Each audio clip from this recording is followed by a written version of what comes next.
Welcome to tape number 2 in our continuing series entitled Jeet Kune Scientific Street Fighting. My name is Jerry Beasley and I'll be your instructor for this tape. In tape number 2 we're going to look at strategies. What is your plan of action? The strategy for Jeet Kune is to intercept the intentions of the opponent. We have to have, first of all, mobility. If you have mobility, you can move. If you can move, you can control the distance. He who controls the distance controls the fight. We're going to look at several techniques for using mobility and our 5 ways of attack and our sparring. At the end of the tape, we'll look a little bit at the matrix approach to Jeet Kune.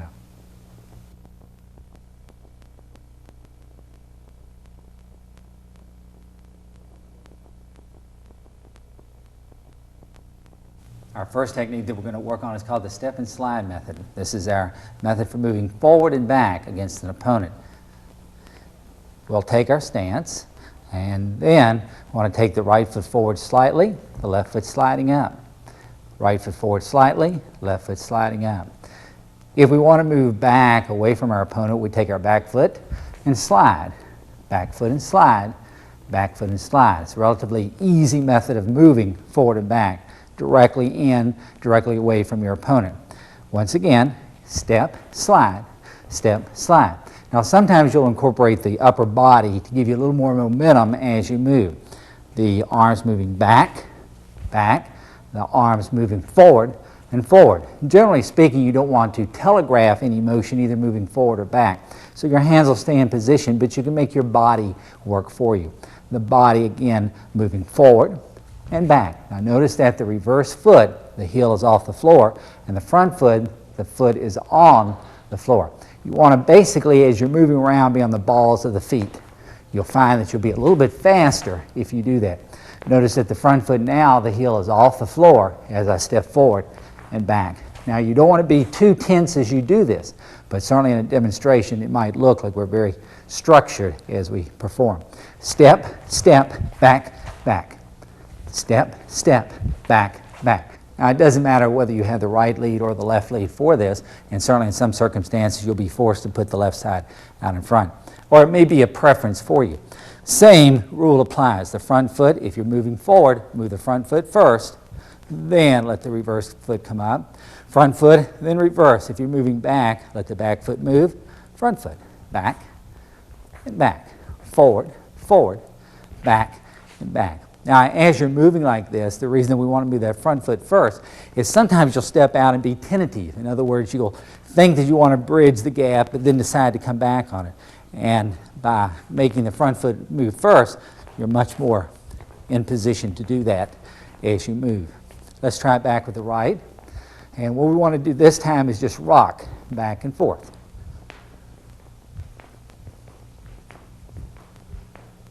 And you can hear kind of the cadence of the step. Step, step and slide. Step, step and slide. Now from this position I can move forward. Or I can start moving a little bit faster as I do the routine.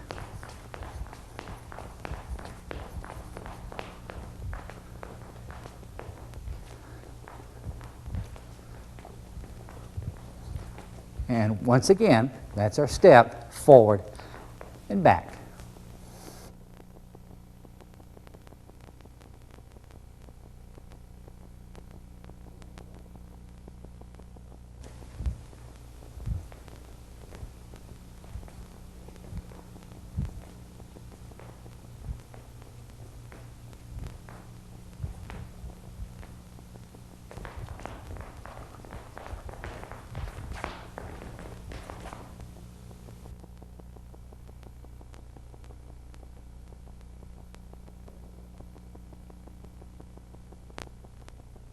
As you practice these techniques in a mirror or perhaps by yourself, you then want to take the next step and get a partner to come in. I'll be using Ian Marshall again today as my partner. Ian, if you'll just take a position there, and you're a little too close, so let's have you move back first of all, or you can move forward. Okay, step forward and step back, and step forward and step back.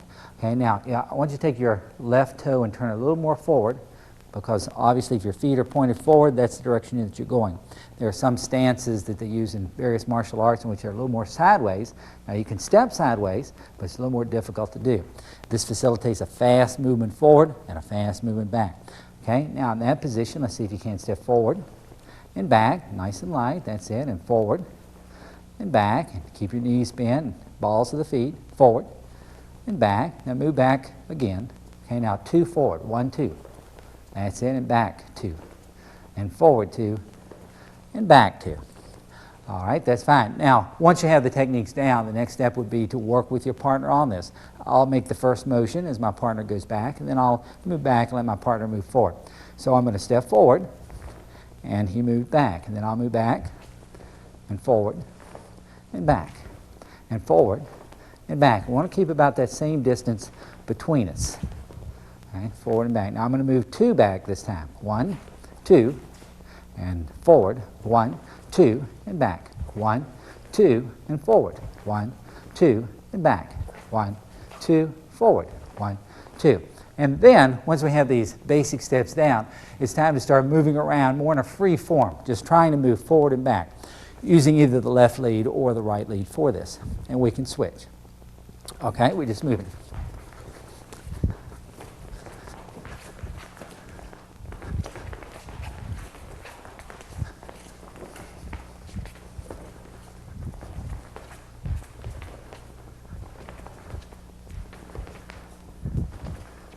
Okay, that's good. Next we'll look at the motion laterally, moving right and left.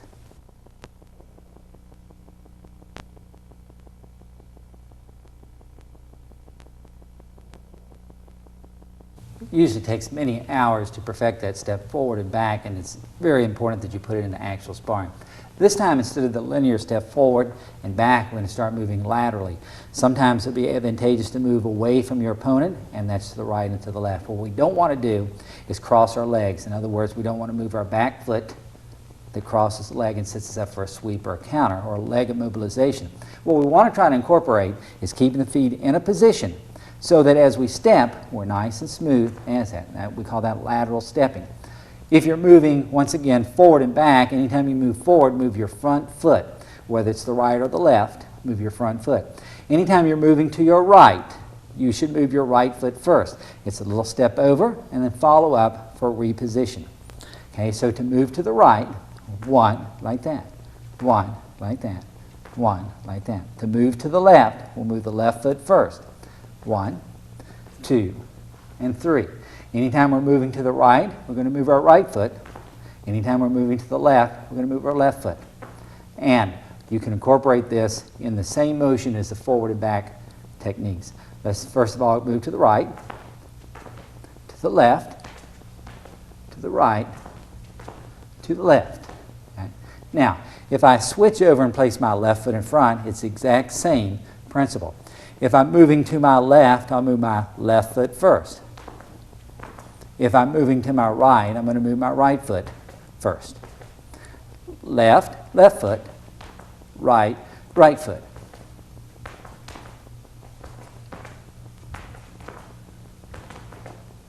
Switching again, now I'm going to put it back into my motions.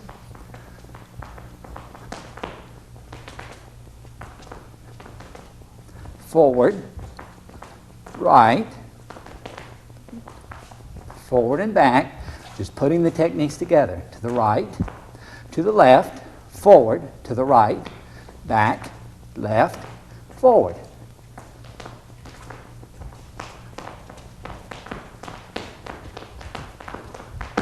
Just like that.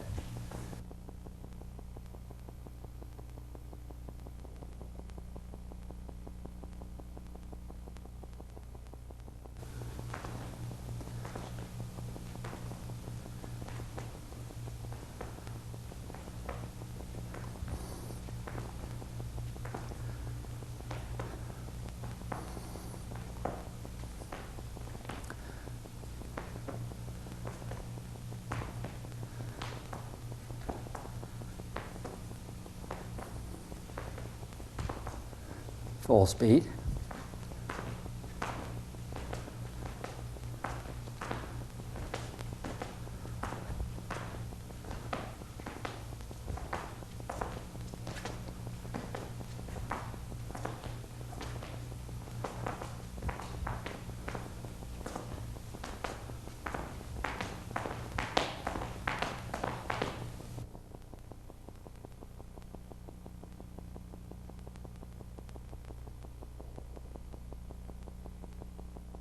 Let's try it this time with our partner, Ian. If you'll come in. Let me see you just do the stance first of all. Okay, if you're moving to your right, move your right foot first. That's it. If you're moving to the left, left foot to the right and to the left. Okay, now let's try 2 to the right. 1 and 2. And to the left, 1 and 2. Now take your first step to the right and hold that. Now notice at this position, the feet are wider apart and they're open for attack. So it's extremely important that you compensate by pulling the left foot back as fast as possible. Now we'll try the techniques together. As I move to the right, of course he'll move to the left. As I move to the left, he'll move his right foot first. So he has to compensate for the fact that we're on opposite sides here. So 1, 2, and 3, and 4. And 1, 2, and 3, and 4. And 1, and 2, and 3, and 4. Like anything, it's easier to be the leader than the follower. We'll switch steps. This time we're going to move to my left first, moving my left foot first, which means that he'll have to move his right first. 1, 2, and to my right. 1, 2, and to my left. 1, 2, and to my right. 1, 2. Now let's see if we can put this drill together so that we're moving forward and back, left and right. So forward and back, left and right. Forward, back, left, right. Forward, back, left, right. Forward, back, left, right. Okay, and that's how you would practice the lateral motion for our stepping and mobility drills.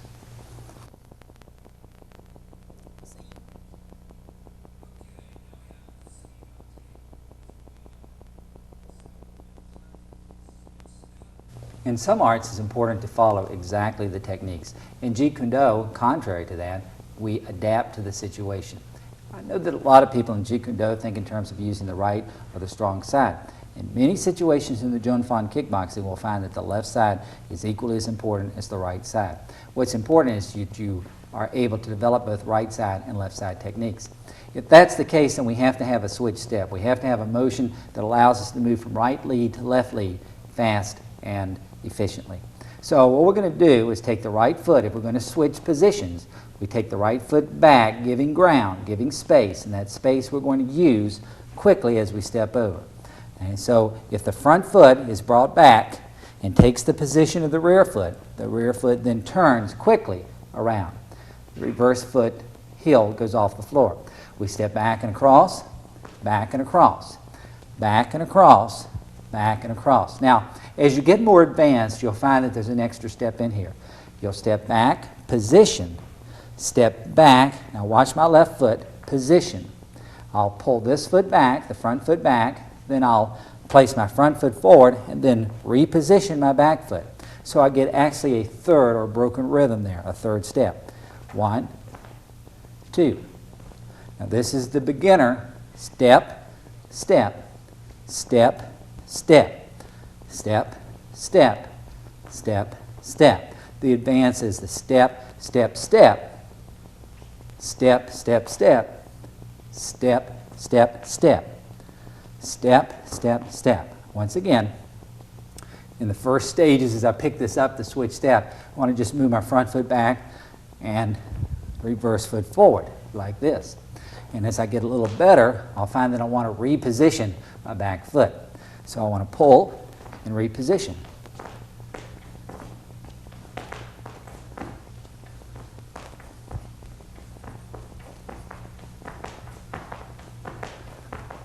And you can hear kind of the cadence as we do that routine.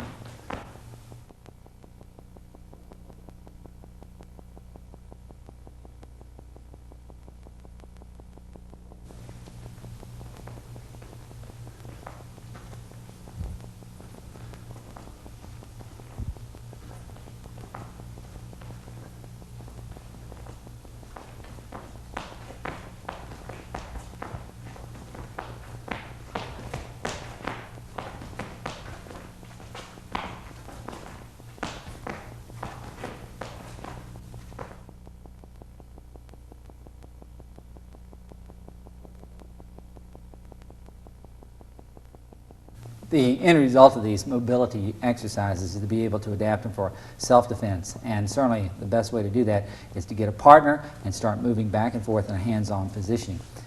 Ian, if you'll come in and let's try these techniques. Now, to switch step, you want to move your front foot back out of the way and then switch. And now your front foot back, reverse foot forward. That's it. And forward and back and forward and back. Now, what will happen, Ian, you just stay there for a second, is that in some cases I'll be in a position, perhaps he'll have a right lead, I'll have a left lead. And what I want to do is switch position, okay, fast and efficient, so that now I can move in and use another technique. In this case, what I wanted to do, I found that I was on unmatched sides here, and I really didn't have my hook kick available to me. So I want to switch position so that now I can throw my hook kick or my forward or lead hand type of technique. So the switch step facilitates that quick little motion back and forth like that. And sometimes we can do it together. Ready? Switch, and switch, and switch, and switch. And that's how we complete the switch step for the Junfan kickboxing.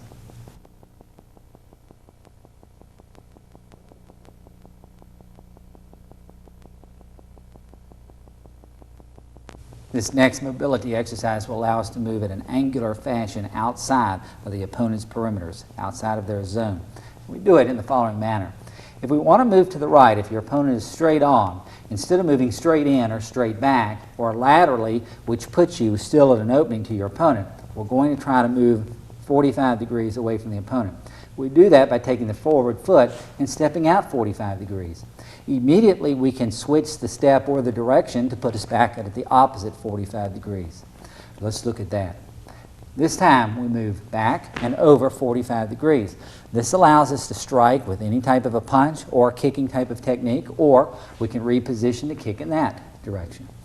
If we want to move in the opposite position, we simply pull back and across. Pull back and over, back and across.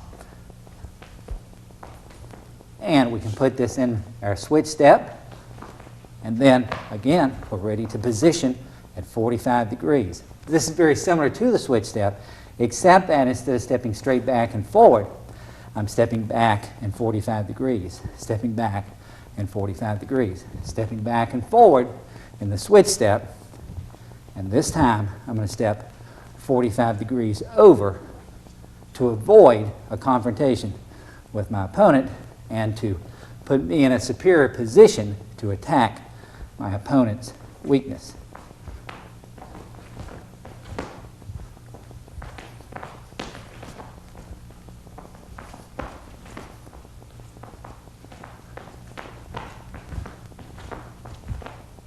And that's how we complete the angular step in our fighting method.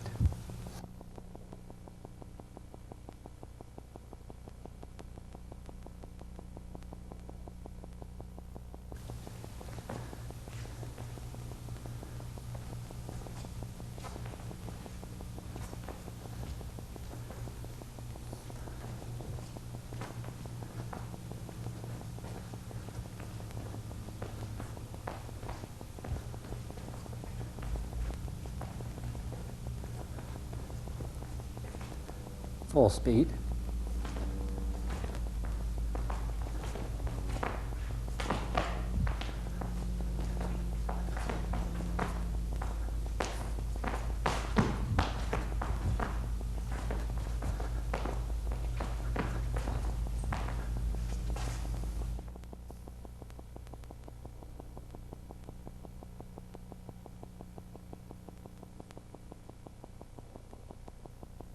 This angular stepping is actually more advanced, but still an important part of the actual fight.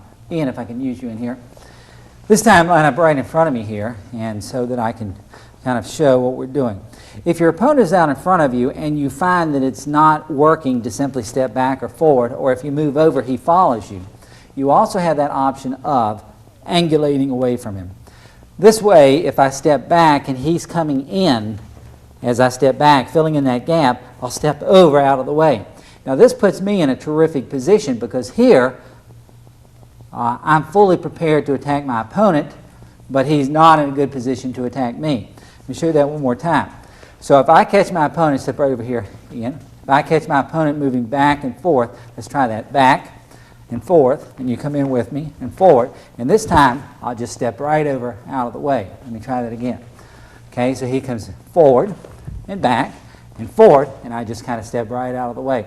And that allows me to put in any type of a weapon that I want to from an unguarded position. I want to continually be in position to where I can attack his weaknesses. Go back and let's try that again.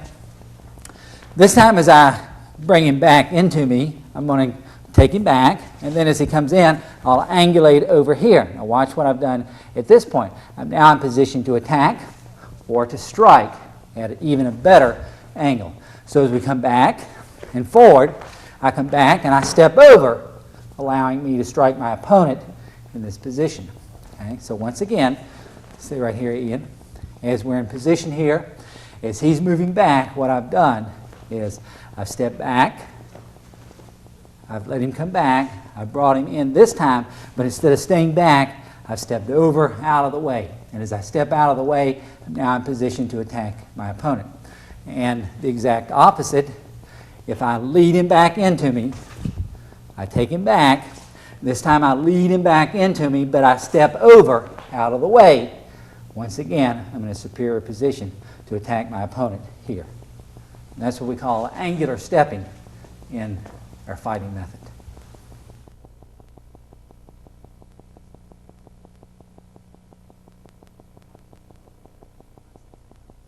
The final mobility exercise I'm going to show you is called the pivot step. The pivot step is extremely important for the advanced fighter in that in some cases you'll be in a position to where it's not advantageous to move back or forward or right to the left. You want to pivot out of the way. You want to make a full 90-degree turn. So what I'm doing from this position is I'm taking my front foot and I'm pivoting as much as, it doesn't have to be a full 90 degrees, but as much as 90 degrees, which takes me from this line over to that line. And once again, from position, I'm going from here over to there.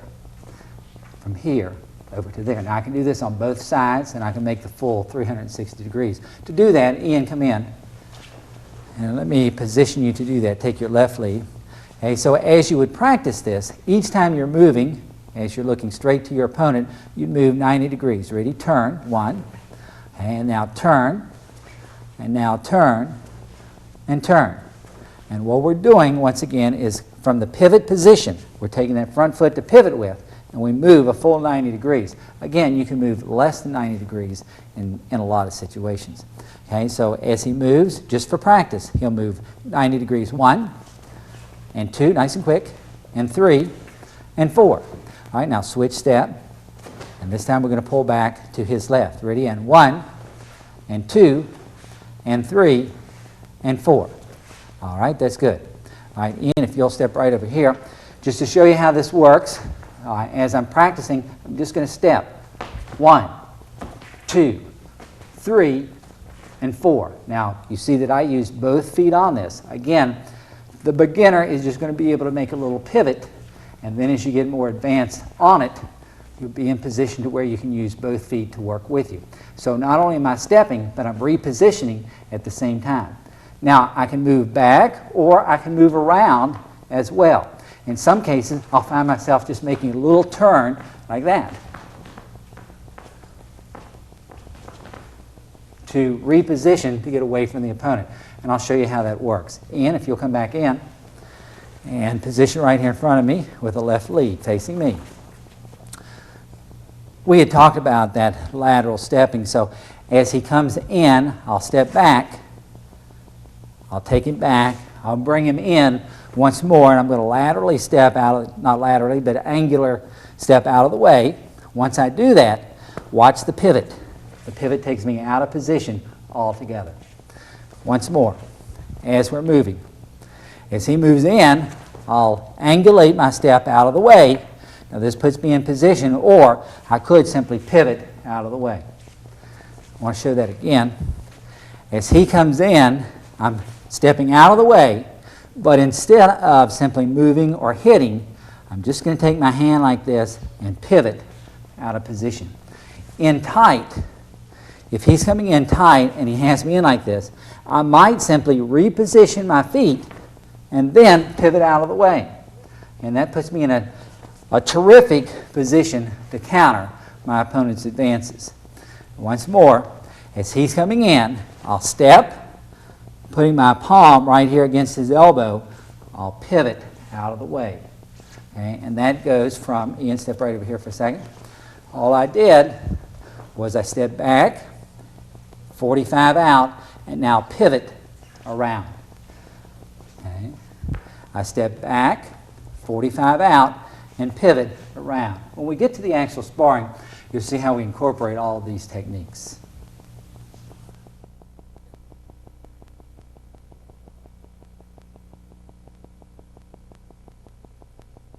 Perhaps the best way to actually practice these steps is have a partner come out and throw some punches at you. So in this case, I'm going to have Ian throw some punches light at the stomach, and what I'm going to do is just incorporate forward and back, lateral motion, angular stepping, pivot if it comes. It may not happen, it might happen. Work off the left lead for this, okay? And just throw some punches here.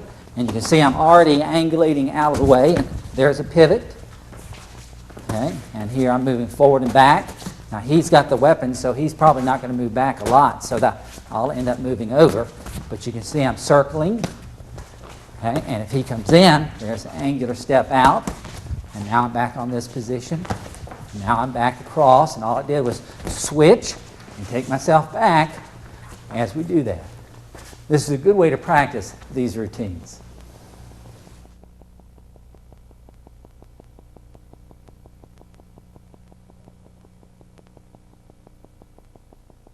No discussion of strategy is complete without talking about the 5 ways of attack. Now, mobility is essential. Remember, he who controls the distance controls the fight. Mobility allows us to control distance, hence we then control the fight. But as we attempt to hit our opponent, that is, offensively approach our opponent, we need a strategy for doing that. The most simple strategy is what Bruce Lee referred to as a direct attack, a simple direct attack. Ian, if you'll come in for a second, and let me just go through these. Give me a right lead for this.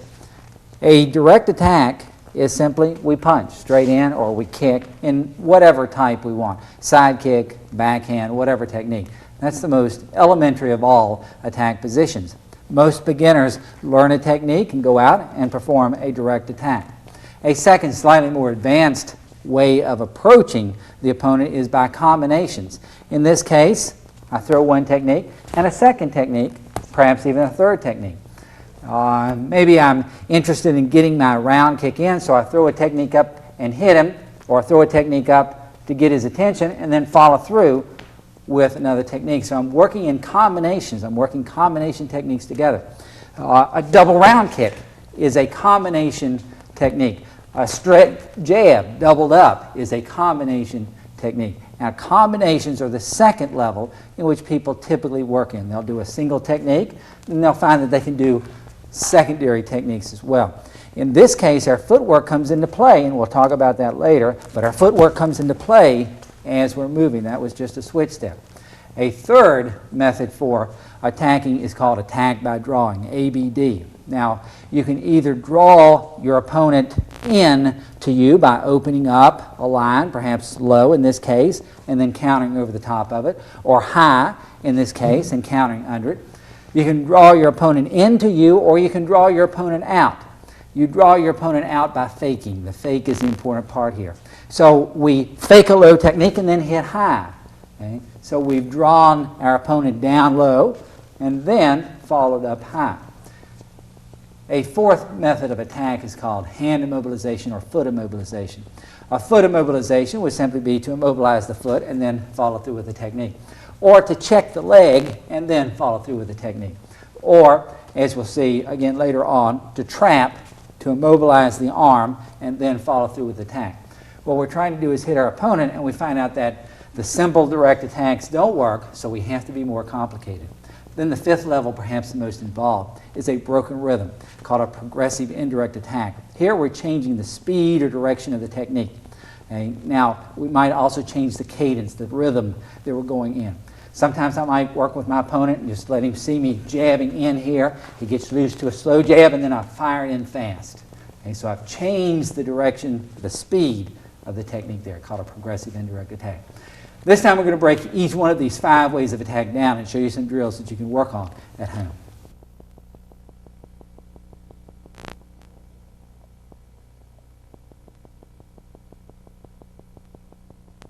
In tape number 1, we picked up the fundamentals, the basic kicks and punches. And to use this strategy of the simple direct attack, we simply insert each of those techniques. For example, if we line up against an opponent and we want to throw a straight lead, just come straight out. You're looking for the attributes of speed and mobility. Those is what's going to carry us through on these basic attacks here. If we're looking for a hook kick, it's just thrown out. We can position up, position back. That will encourage our ability to hit. But basically, we're just trying to hit our opponent. Let me get Ian in, and we'll go ahead and show you some of these techniques. And we'll start with the straight lead hand. The straight lead hand is used typically if he has a right lead, I have a right lead, I want to go straight out at my opponent. So as we move around here, I'm just going to throw a couple. Now, he's not actually throwing techniques. I'm just going to show you how it's done. But as we move around here, we get position. I just throw one low and throw one high. Low and high. The straight punch just kind of goes straight out like that. The second technique that we worked on was called the cross. The cross simply comes from the reverse side. Now, typically, you would not want to throw a cross without sitting up a straight lead. But in this case, since I know he's not going to hit me, I'll just demonstrate that it comes straight out in a cross. The next technique that we looked at was the back fist. As we're moving back and forth with our partner, I just get position and strike. Now, I can increase the effectiveness of this technique by adding a few variations. This technique is thrown straight out to increase the deceptiveness for a direct attack. I can make it non-telegraphic and independent, use the concept of independent motion. Okay, so as I'm moving out, I'm using the weapon first here. Okay, it becomes independent of the rest of the body as we move. So here's my back fist, and I want to throw it, and I just hit out like that. Okay, and again, these are all direct attacks. The hook works the same way as I move in, as does the uppercut. Now, an uppercut would not be the type of technique that I would throw as a direct attack, typically. Okay, but here is the techniques thrown. If we're sparring, just direct attacks. We're moving around, and notice that I'm just throwing direct attacks. Okay, now if I'm very fast, very powerful, it might be that these techniques will work for me. Just throwing direct attacks. There's the side kick. There's the inverted hook kick. There's the oblique kick to try to hurt the knee. Straight punch back. Straight punch low. I'm just using the direct attacks. Notice there's no combinations, not a whole lot of motion. I'm just moving with the techniques. And now, thanks, Ian. The problem, of course, with the direct attack is it's easy for your opponent to pick up on it, and then they're able to block or counter or move out of the way. So we need to go to a more sophisticated method of striking.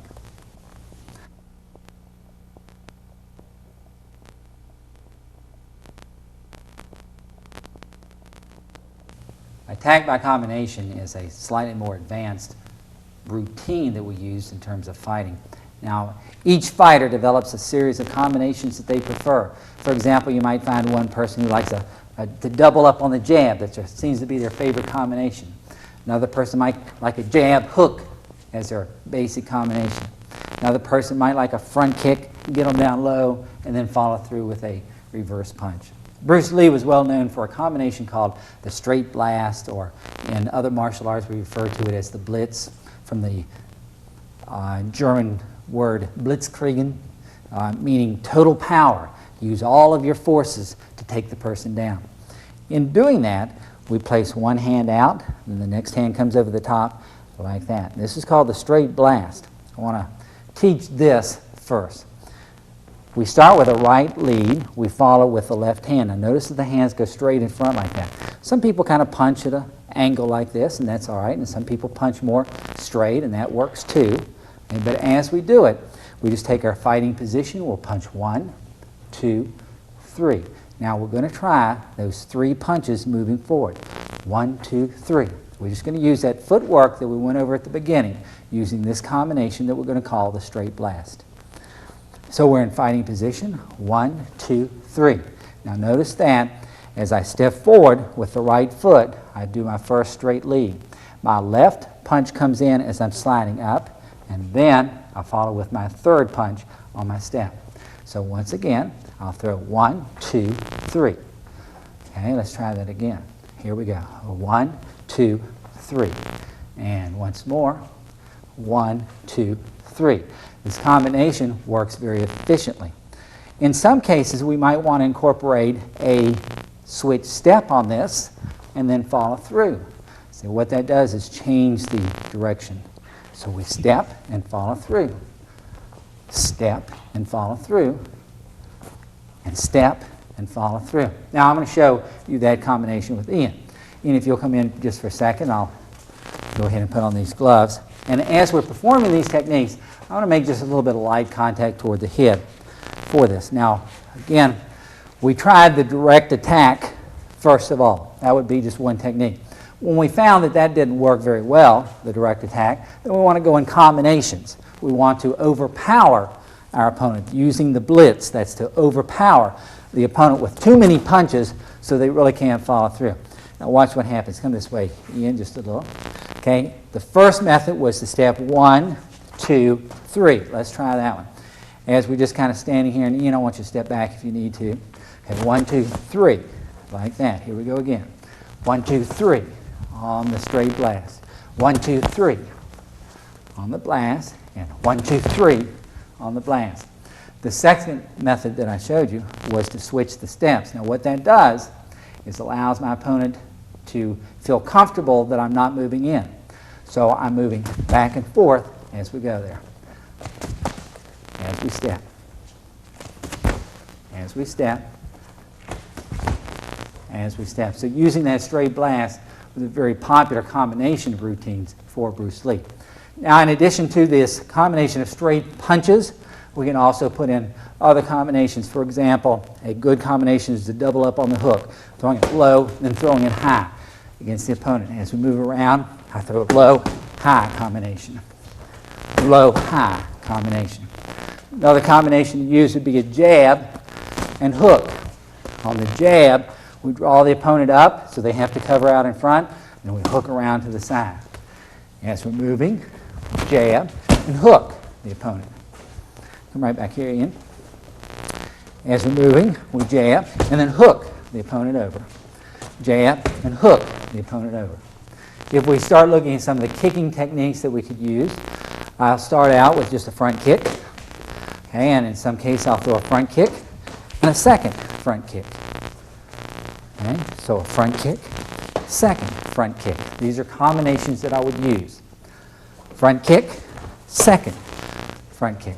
In this case, I'm going to throw a reverse front kick. Maybe I have the distance there.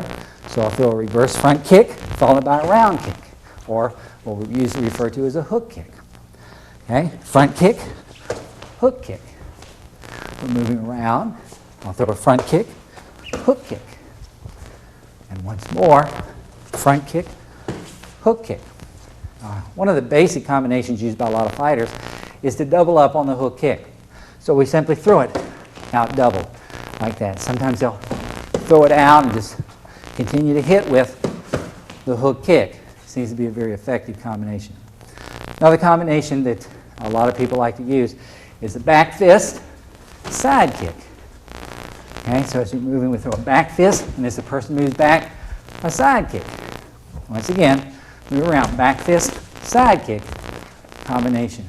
Now, you just have to experiment with these techniques and find out what works best for you in combination attack.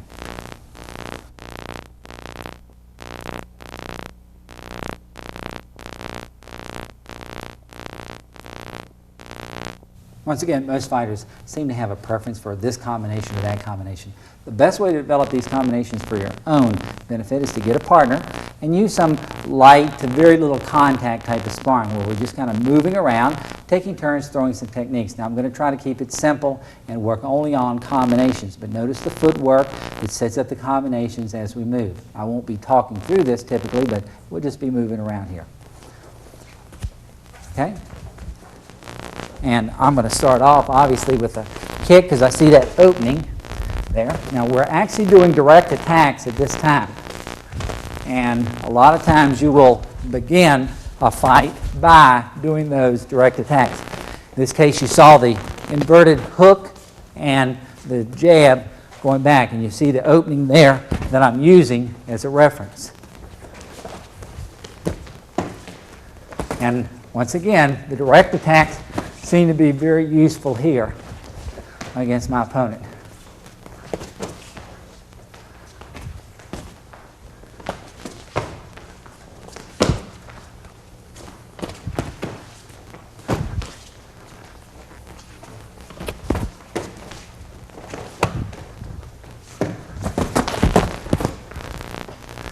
Now, it was just a blitz to overwhelm the opponent throwing combinations. It doesn't have to be a combination of two. It can be a combination of 3 techniques, or 4, or 5.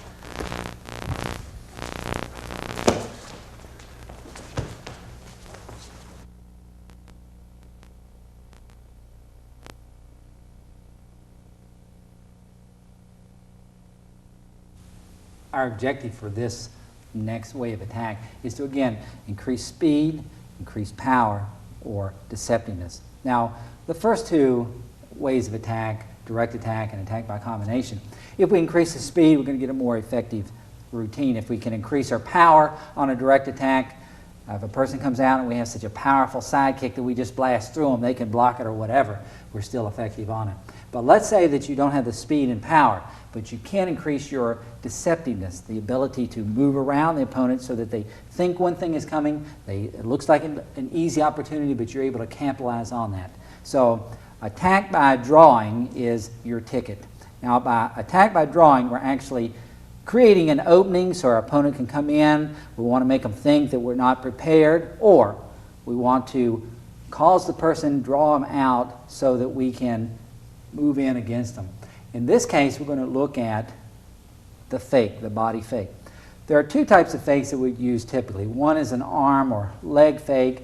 For example, if we're trying to throw a back fist, we throw the back fist, that's the actual technique. If we're trying to fake with the back fist, we have to have enough of a fake, a feint or fake, whatever you want to call it, so that the opponent buys it. If we start faking and they don't move at all, we're in a problem, because their attack by drawing combination, or attack by drawing technique, is not going to work for us. So as we're moving here, let's look at those 2 types of faking techniques.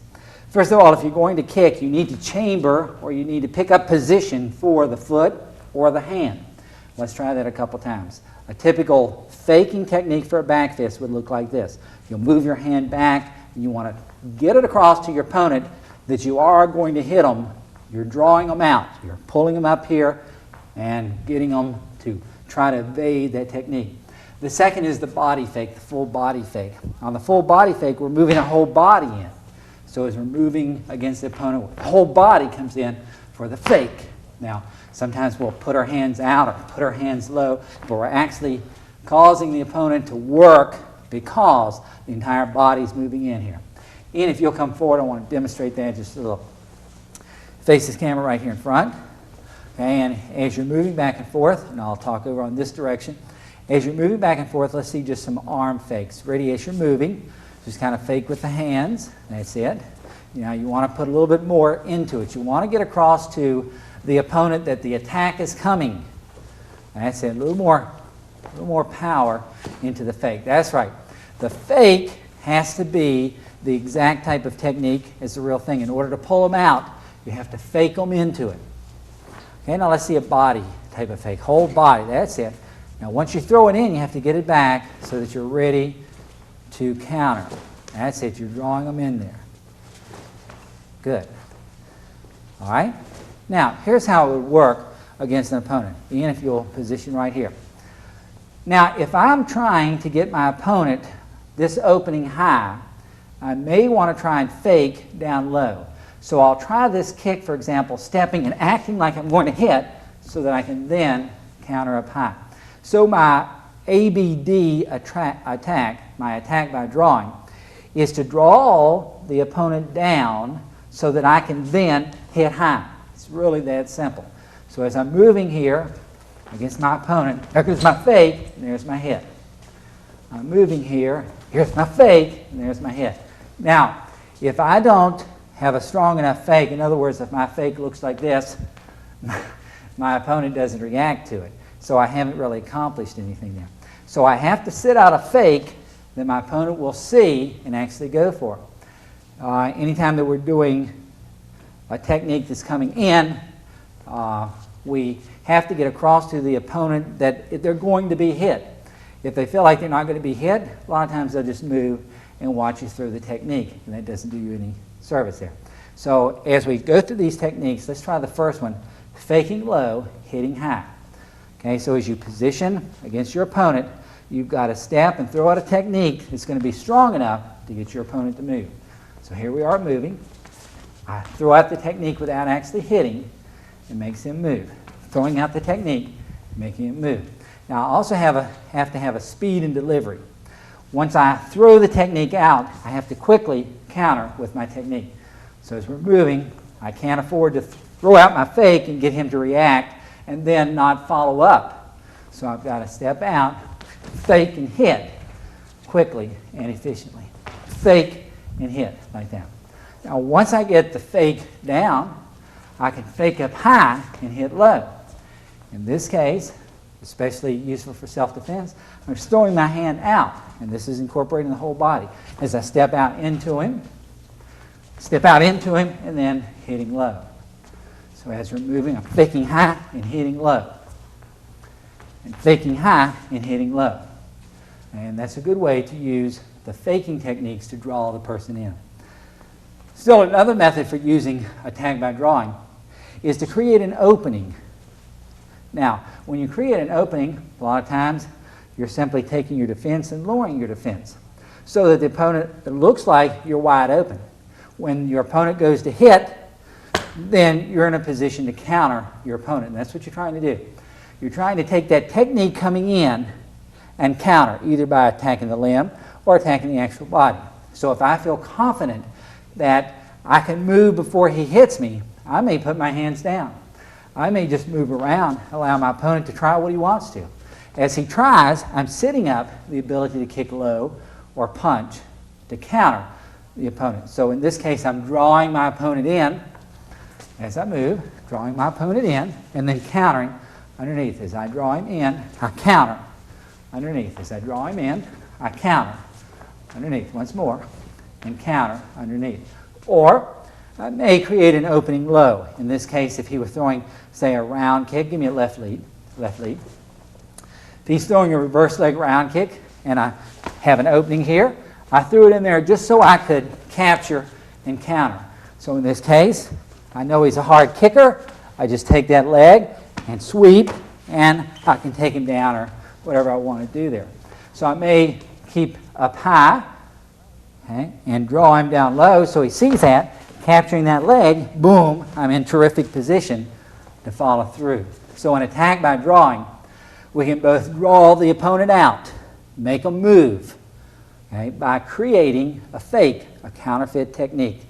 We draw them out. Or we can draw the opponent into us by creating an opening that he can't avoid, and then we follow through with a counter. That's how we use attack by drawing.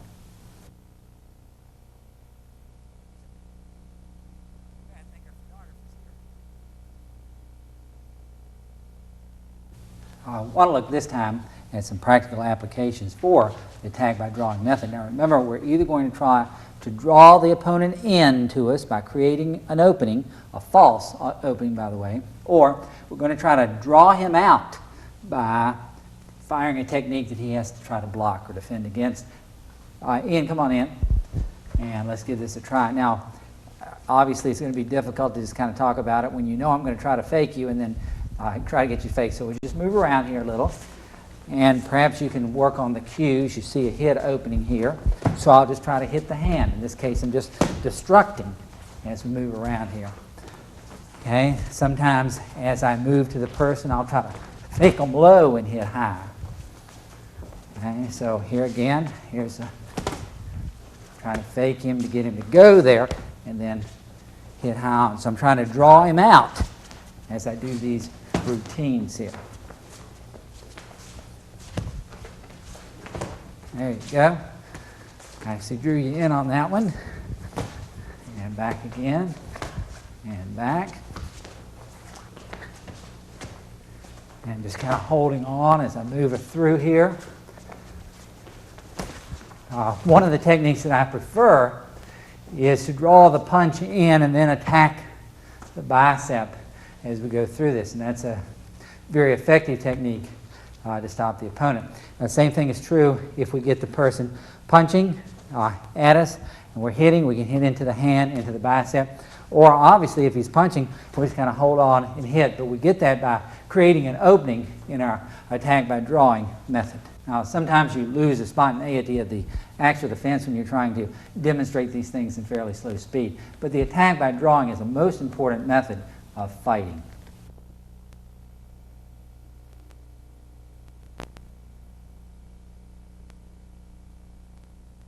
The hand immobilization attack is something else developed by Bruce Lee and perhaps popularized by his method of Jeet Kune.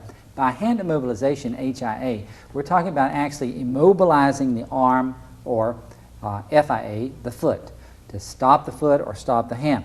Now, Ian, come in for a second. If the person is going to hit you and you immobilize their weapons, then they don't have anything to hit you with. Also, we can use this immobilization to set up an opening to hit the opponent. So either we are neutralizing their offense by using the trapping method, or we're actually trying to hit the person. And here are some of the typical methods used. For example, in a lot of Jeet Kune, we have the next tape, tape 3 on HIA, hand immobilization attacks, so there'll be certainly a lot of discussion about that in the next tape series. But just to show you how it's going to work, we start from an obstruction position here. In other words, I tried to hit him, he stopped it, and I can't get through it. So what I'm going to try to do is stop this and then hit my opponent. So just moving in like that. This is called a pak sao. We also can pull the hand down, called a lop sao, and hit as well. So against an opponent, if I'm just moving in, I can pull it back and hit, or I can pocket and hit. I can also jiao sao, that is, run inside of the hand and move it back to strike my opponent as well. By using this type of immobilization attack, it really sets up a lot of openings for me. There are different types of trapping techniques. If the person's punching in, I can redirect, and then I'm in position to hit my opponent. Okay? If he's punching again, I can come to the inside, and once again, I'm in position to just continue following through with a series of offensive strikes. And I'm able to do that because of the HIA method, the ability to immobilize that arm and then move in. Now, some of the other ways that work for this is to use a destruction, and I demonstrated that just a few seconds ago. If I get my opponent to punch at me, I can attempt to destruct or destroy that arm. I could even, for example, reach out and hit the arm, hitting the arm, making it hurt, and then follow through with an attack. So that could actually be my attack method right there, to strike. The same thing is true for the kicking techniques. If I strike to the leg, immobilizing the leg, then I'm in position to follow through with any number of techniques here. If we're moving around, you probably don't want to do this when you're sparring, but as you're moving around, any type of a strike to the opponent stops him. Now, some of the ways to do that, to immobilize the leg or arm, include destructions. If my opponent were doing a front kick at me, I just drop my elbow straight down to hit. So as the front kick comes up, I'm just hitting, whoop, made some contact there, didn't I? As far as the round kick is concerned, typically on the round kick, if you're kicking at me, I'll try to capture the round kick. Again, I've immobilized it for a second, which allows me to follow up with the next technique. In this case, it might be a takedown. It might be a groin strike. I might just hit my opponent. But what I've done is immobilize the leg in order to strike. So what I'm thinking of in my strategy is, how can I get to the person? One way to do that is through immobilization, the trapping. If the person is coming up and throwing perhaps a side kick, again, that same type of technique. A higher side kick into the body, I can come right up under it to hit my opponent. So what I'm trying to do, once again, is destroy through this type of attack. And the end effect is that I've immobilized his offense. Immobilize his offense. So as we go through these routines, I'm going to have Ian move around just a little with a few punches, and I'll just show you how they work. You just throw a straight punch out, and then in. Okay, this time, Ian, I'll just reference point, put your arm up, and I'm going to throw a right across, and I'll show how that works. I'll come in, And once I do that, I'm in position to move right into my opponent. Okay, so if you're practicing the HIA method, this type of immobilization works terrific for you.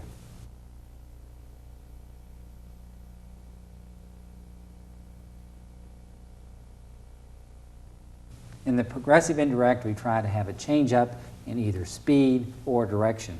Now, what we mean by that is assuming that a punch is coming in at full speed, well, it's easy for an opponent to kind of react to that. In other words, he sees it and he gets used to it. But what happens if it appears that your punch is coming in slow and then speeds up? It's a change up in the speed. It makes it much more difficult to stop that type of attack. So what we're going to work on is getting these techniques down to where we're changing up the speed of the technique. A round kick that looks like it's going to start out slow, then speeds up at the end. A jab that looks like it doesn't have much on it, and then all of a sudden you step in and hit. Let's try first of all using the straight lead, which is a major weapon in Jeet Kune. By taking our on-guard position, we're just moving back and forth. And what we do is just start out with a jab. We're kind of feeling the distance, kind of getting the person to react to it, and they see the jab coming out. And the minute they get used to that jab coming out, then we change up. We step in a little bit faster. We blast the technique in a little bit faster. So what we're trying for is a change in speed there. Okay, so let's look at this technique. So here we are. We're moving. 1, we move around. 2, and then 3. So we've really kind of changed the rhythm. Once more. You can see it coming out. There's 1, there's 2, and then there's 3. See, it doesn't have the same timing on it. You can do that for kicks and punches. You could start out a slow kick and then follow through with a very fast punch. Okay? But the component that sets the PIA off is a change in speed or direction. Ian, let me have you in here. And position right over here. Okay, give me a right lead. Now, again, I want you to just move around as I talk. Okay, if you'll notice that here's my punch, and you can see him just kind of get used to it. Okay, but that one was a little bit faster. Now, I don't have to go always on 3s, but 3 seems to be a good opportunity to get him used to it. I could, for example, start the punch halfway and then speed it up. In other words, I'm starting the punch, you can see it coming out, and then it's a little bit faster as it goes through. As we're moving around here, here's my PIA attack. I'm just changing the speed of the technique. Okay, same thing is true for the hook kick or a round kick. I started out kind of slow like this, and then boom, get it in faster. I pick it up, and then boom, get it in much faster. You can see once again where I'm picking it up and then speeding it up at the last few seconds, as opposed to just clocking the technique out. In this case, I'm kind of sitting up, getting him used to it, letting him think that the technique isn't coming that fast, it's not going to be that strong. And at the last part of it, I really blast it in like that. Okay, so as we're moving around here, once again, I'm just following through with the technique. Now, in the PIA, we can also change the direction of the technique. For example, it might appear in this type of a technique where I'm going to kick low and then kick high. So I've just changed my direction there. Okay, so as we're moving, it looks like I'm going to throw a low hooking kick to the body, and I just pick it up high. Let me do this for the camera. Looks like I'm just throwing a low kick, and then I'll pick it up high. If you watch, here comes low, and then up high for the technique. Here it comes again, low, and then up high. Now, I'm not actually throwing a faking technique. What I'm throwing is a progressive indirect. I'm letting the technique look like it's starting slow, and the direction appears to be low. It looks like this technique is going to hit him low. And in fact, if it were a direct attack, it would hit low. But in this case, I'm going to change up the direction. So what looks low ends up much higher for him. As I move around, and then I hit much higher with the technique. Once again, low, and then high with the technique. Now, I could start off, for example, give me a left lead. I could start off a front kick and change it into an inverted hook kick. Now watch how I do that. Sometimes I'll work with my opponent out, and they'll see one technique coming up and then switching it in. So here's the front kick coming up, switched in to the hook kick. So I didn't actually throw a fake. In other words, I didn't actually throw a front kick combination hook kick. What I did was set up my hook kick so it changed directions. And I'll use that quite a bit in sparring. As we move around, I'm just kind of coming up and across like that. Moving around, up and across. Now you notice that varies from the actual hook kick. Inverted hook kick, which would come up and tap in like that. This time it's coming up and across. Up and then across. Instead of coming simply up and out, this hook kick is coming up and then out. It's changing the direction of the technique. Now, if we do that in a hand type of skill, I may throw like a faking type of technique to kind of get his attention and see what he's going to do. Now watch, I'm going to change up the direction of the punch. This time I'm going to take my jab and change it into a hook, just like that. It looks like I'm going low with it, but then I change up the direction of the technique. Low to high. In this case, low to high. Progressive indirect attack. I'm progressing from one position to another, so I'm trying to strike this area in an indirect manner. And I got there by changing the direction of the technique. So you can put those types of things together. Now let's go back to the straight blast that we started with the combination attack.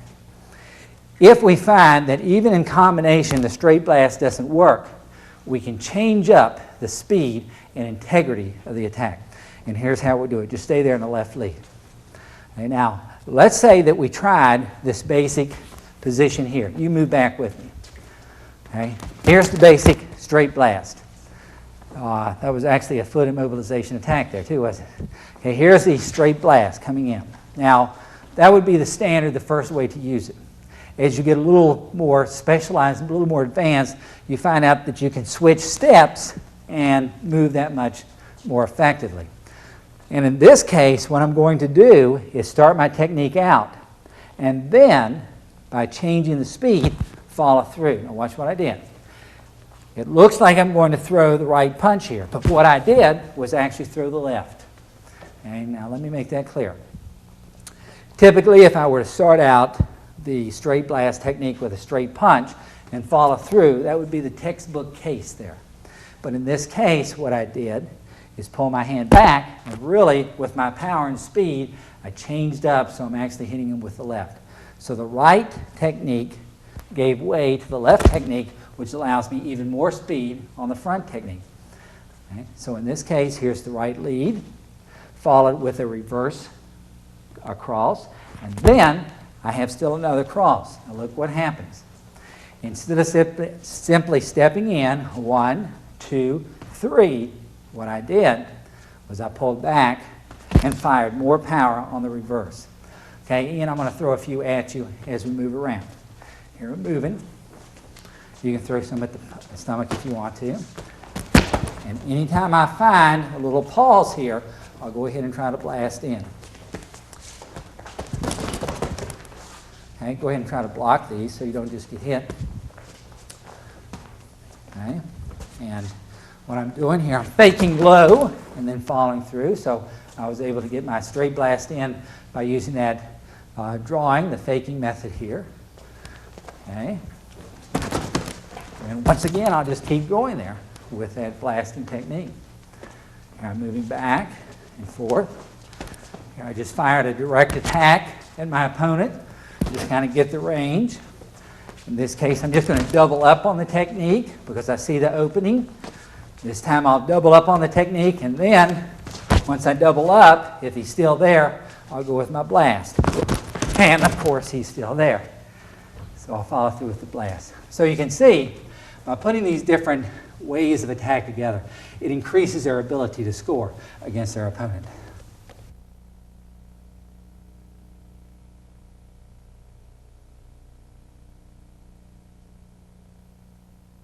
In 1989, I introduced the principle of the Jeet Kune matrix to Inside Kung Fu magazine.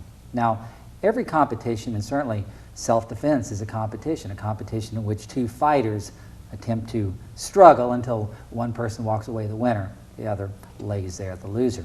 Every competition has three variables: their strategy, attributes, and chance. Now, Chance is something we can't plan for. It's luck. Two fighters go into a ring. One slips and falls down on a piece of paper that a spectator had thrown into the ring. Hurts his knee. That's bad luck. We can't do anything about that.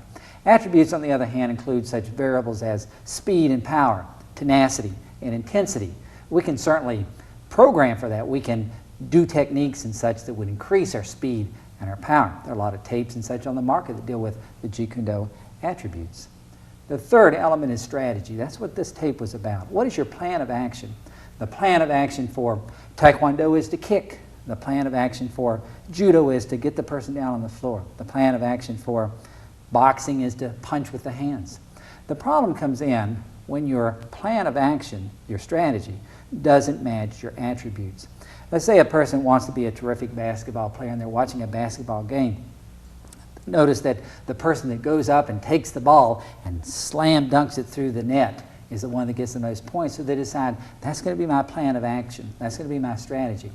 But in reality, they stand only 5'2", and they don't have the attribute of height that's necessary to carry out that plan of action.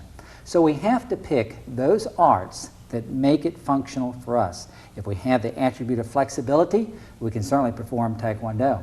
If we don't like getting hit in the head, then stay away from boxing unless you're willing to put in the time to make it work for you.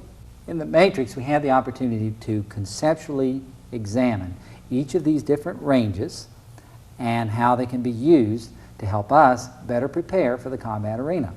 Now, it's often said that Bruce Lee, who of course was the creator of Jeet Kune, combined elements of Wing Chun Kung Fu with various grappling methods, most designed around the Judo, Jiu-Jitsu format, along with the Western boxing. He was very influenced by Western boxing, the footwork, the mobility, in and out, the jab. Muhammad Ali was one of his favorite fighters, and various forms of Gong Fu or Kung Fu as we write it here, the Northern Shaolin and such for the kicking techniques. So, assuming that this is the components of your matrix, what you'll have is, using the Wing Chun, covers the tramping range. You'll be functional at tramping range here. If you understand the Judo, that would be the grappling range. So if you're caught in a grappling position, then having this information allows you to operate in grappling. Now, when they first started the Ultimate Fighting Championships in this country, most of the fighters had no idea that they would eventually end up on the ground. Our fighters in this country, coming from boxing and karate and such, were simply unprepared to go into that type of arena, get taken to the ground, and then they didn't know what to do. They were helpless. Match a Brazilian Jiu-Jitsu expert against a boxer, and the minute the fight goes to the ground, you have a Brazilian Jiu-Jitsu expert versus a man on the ground. Boxing doesn't have very much relevance when it's on the ground. Some years earlier, when we had the full contact fighting in this country, the kickboxing was first introduced. Most of the traditional karate and Taekwondo practitioners had no idea about in close, the trapping, the boxing range, and they were completely unprepared. At long range, they could kick, but in close, they simply were too much of a standing target for the well-trained boxer, kickboxer. So we have to have each of these elements in our matrix in order to be effective at self-defense. The next art was the boxing. Now, boxing is perhaps the best art available for punching range. The boxers literally make millions and millions of dollars. So they can pick any art and hire the services of any master in order to teach them to do the best punching techniques possible. And certainly they're able to do that through the boxing. And then finally, the Kung Fu we're going to put at long range, realizing that there are various methods of Kung Fu that stress in close or ground fighting and various pressure points and such. But Kung Fu, like a karate, we're going to put at long range. For this reason, the fighter now has success at grappling range if he's matched on the floor, at trapping range if it's in close, standing up, at punching range if it's a medium distance, and at long range if it's kicking.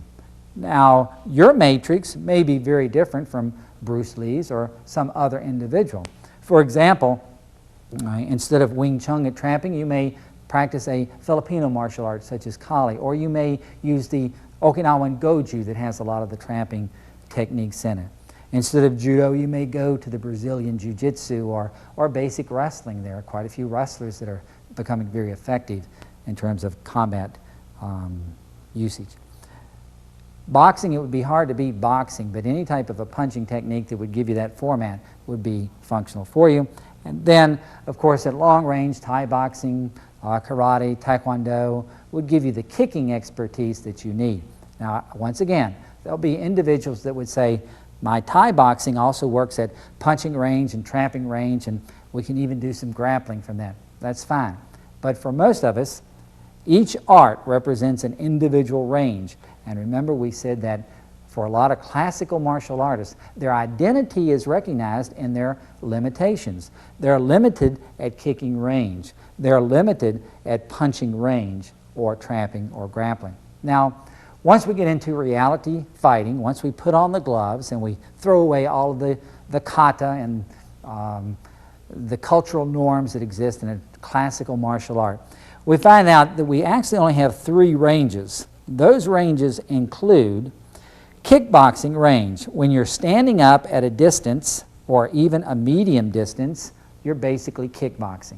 Any different way of kicking doesn't really matter. You may have 4 or 5 arts up here that you've learned your kicking from. You may have savate, you may have karate, you may have a kung fu, you may have a Wing Chun. You've learned all sorts of different kicking skills, but ultimately you're in kickboxing range, and that's what it's going to come down to.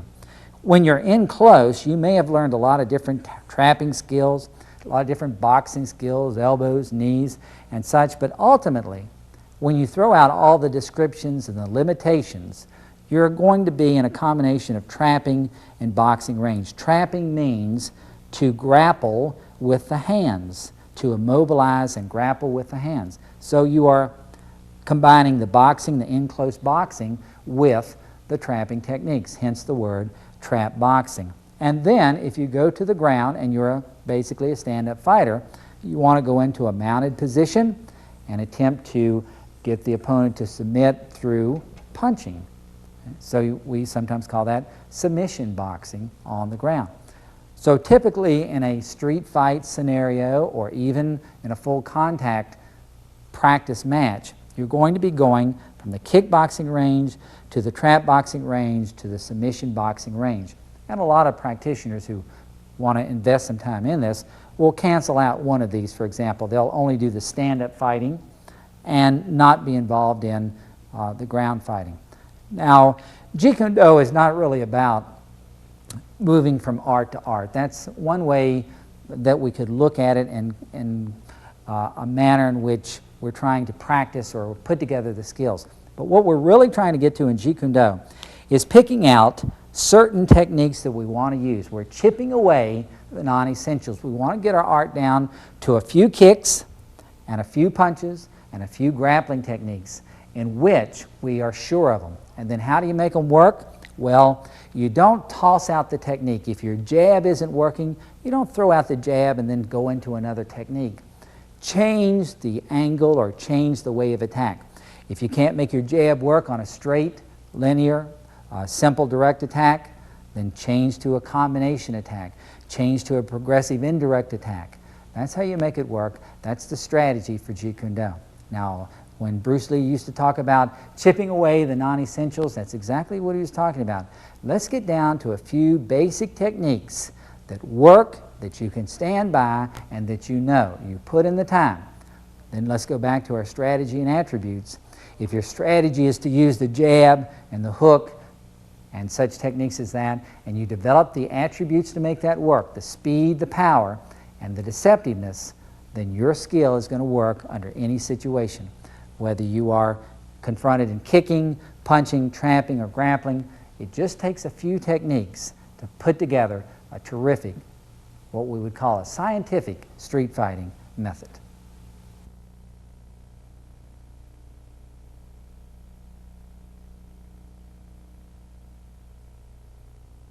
Thanks for watching tape number 2 on the strategy in Jeet Kune Do. In tape number 3, we're going to further look at the HIA method, the hand immobilization attack, as we look at different methods for trapping in Jeet Kune Do.